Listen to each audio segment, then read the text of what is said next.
Master Saiful Islam সহ উপস্থিত সম্মানিত সাংবাদিকবৃন্দ এবং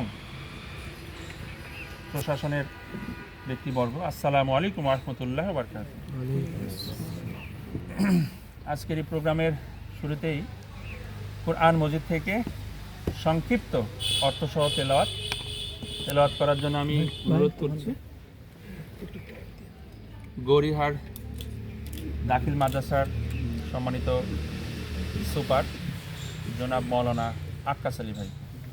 হাত সামনে দেওয়া যাবে না। হ্যাঁ, ঠিক আছে। আসসালামু আলাইকুম ওয়া রাহমাতুল্লাহি ওয়া বারাকাতুহু। ওয়ালাইকুম আসসালাম। আউযু বিল্লাহি মিনাশ শাইতানির রাজীম।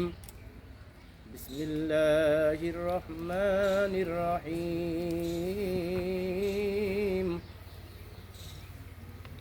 আম্মা মান তাগা ওয়া আসারাল হায়াতাদ দুনিয়া فإن الجحيم هي المأوى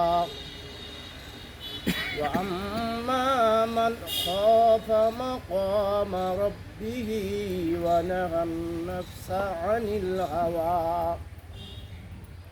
فإن الجنة هي المأوى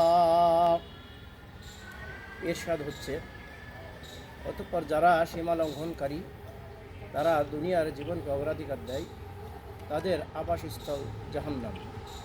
এবং যারা ভয় করে মহান আল্লাহর কাছে দণ্ডায়মান হওয়ার ব্যাপারে, একমাত্র তারাই নিষিদ্ধ কাজ থেকে নিজেদেরকে বিরত রাখে, তাদের আবাসস্থল জান্নাত।